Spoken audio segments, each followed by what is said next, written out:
Welcome back to my channel.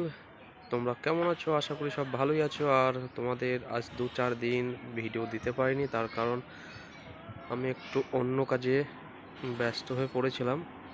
সে কাজটা কি সেটাও তোমাদের পরে জানাবো। আর আমি তোমাদের শনিবার অবধি কি করেছি না করেছি জানিয়েছি। রোববার দিন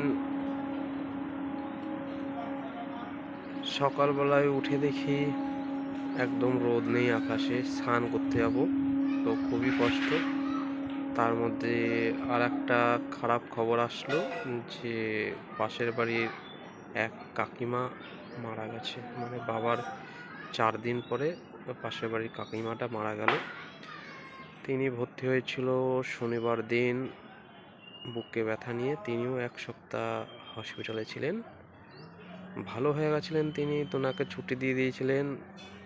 তার বৌমা আবার বলে এত রাত্রে নিয়ে যাব, সকালবেলা নিয়ে যাব। তো সকালবেলা করতে গিয়েই জানি না কোথা থেকে কী হয়েছে, তিনি মারা গেলেন। প্রায় দুটো একই সাথে শোকের ছায়া। এখন কিছু করার নেই, যার যেরকম নিয়তি সে সেভাবেই।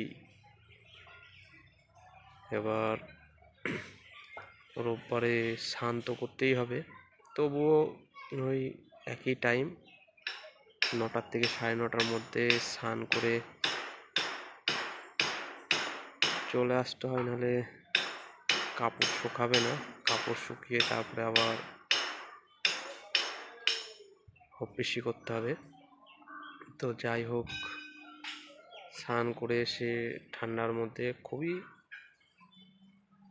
কষ্ট হচ্ছিল, তবু কিছু করার নেই, স্নান করতে হবে, কাপড় শুকাতে হবে। তো স্নান করার পরে হালকা হালকা রোদ বেরিয়েছিল, কাপড়টা নিংড়িয়ে জলটা ফেলে দিয়ে ওই হালকা পাতলা শুকিয়েছিল। তারপরে যখন হপিসি ঘরে ঢুকলাম, আগুনের তাতে কিছুটা শুকিয়েছিল। হপিসি করার পরে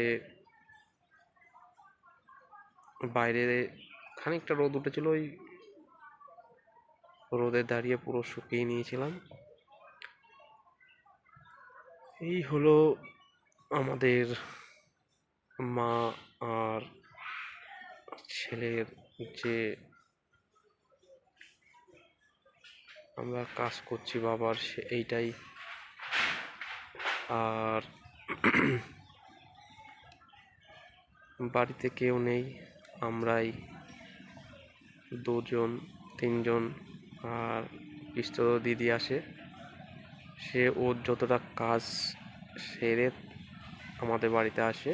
তার কারণ তারও ছেলে আছে, মেয়ে আছে, স্কুল কলেজ আছে তাকে পাঠিয়ে তারপরে আমাদের বাড়ি আসে। তাও বলে যে কিছু করতে পারছি না তোদের জন্য, আমার খারাপ লাগছে। বলছে হ্যাট, তাই বললে হয়? যা করছিস অনেক, এই কে করে দেয়?